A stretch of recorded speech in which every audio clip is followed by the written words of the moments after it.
निवास 1950 स्वाभिमान रैली में हजारों लोगों ने शिरकत की। इस रैली को उत्तराखंड के 200 संगठनों ने अपना समर्थन दिया। हल्द्वानी के बुद्ध पार्क से शुरू हुई मूल निवास स्वाभिमान रैली में युवाओं ने अपनी मांगों को लेकर हुंकार भरी।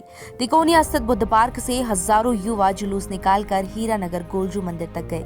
इस दौरान विभिन्न सामाजिक, राजनीतिक व क्षेत्रीय संगठनों ने भू कानून और उत्तराखंड वासियों को मूल निवास 1950 दिए जाने की मांग की। उत्तराखंड भू कानून और मूल निवास समन्वय संघर्ष समिति के संयोजक मोहित डिमरे ने कहा कि देहरादून के बाद हल्द्वानी में ये मूल निवास और भू कानून को लेकर दूसरी रैली है, जिसमें हजारों लोगों ने शिरकत की है। अब पहाड़ी जाग गया है, वो अपने अधिकारों को लेकर सड़कों पर उतरने लगा है। इसलिए सरकारों को चाहिए कि वो उत्तराखंड के मूल निवासियों को स्थायी निवास के झुंझुने से मुक्त करे और मूल निवास के आधार पर ग्रुप सी और ग्रुप डी की भर्तियों पर 100% आरक्षण दे। साथ ही हिमाचल की तर्ज पर सख्त भू कानून बनाए। वहीं उत्तराखंड बेरोजगार संगठन के अध्यक्ष बॉबी पवार ने कहा कि अब वक्त आ गया है कि लोगों को पहाड़ विरोधी ताकतों को पहचानना होगा और उनके खिलाफ आवाज उठानी होगी।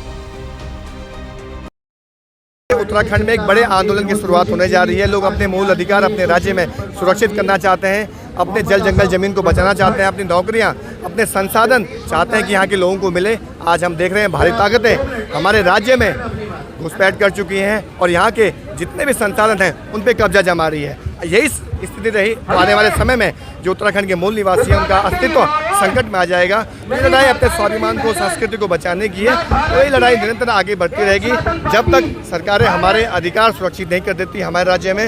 और हम युवाओं के बीच जा रहे हैं, महिलाओं के बीच जा रहे हैं, तमाम लोगों को इस मूवमेंट से जोड़ रहे हैं। और आज आपने देख लिया है, हर एक व्यक्ति के अंदर आग है कि जिस राज्य की अवधारणा को लेकर उत्तराखंड बना है वो सपने आज भी अधूरे हैं। वो सपने पूरे करने तो इस आंदोलन को आगे बढ़ाना होगा।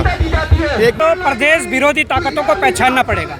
वो प्रदेश विरोधी ताकतें अधिकारियों के रूप में हो सकती है, वो प्रदेश विरोधी ताकतें हमारे नेताओं के रूप में हो सकती है, वो प्रदेश विरोधी ताकतें राजनीतिक दलों के रूप में हो सकती है। पहले उन प्रदेश विरोधी ताकतों को पहचानना पड़ेगा, क्योंकि समय समय पर यहाँ के नेताओं ने, यहाँ के राजनीतिक दलों ने ऐसी बयानबाजी की है जिससे कि यहाँ के जो मूल निवासी है उनकी उपेक्षा हुई है।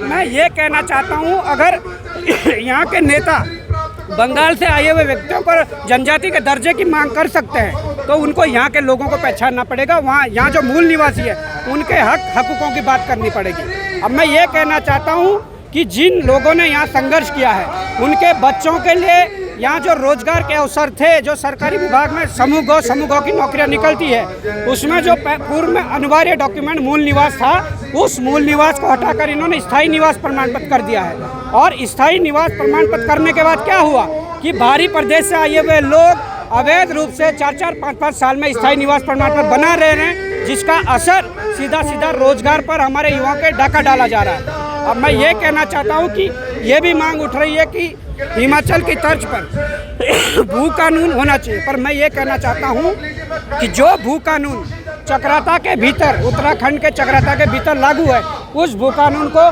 संपूर्ण उत्तराखंड में लागू कर दिया जाए। अपने आप अपने जल जंगल जमीन की रक्षा हो जाए।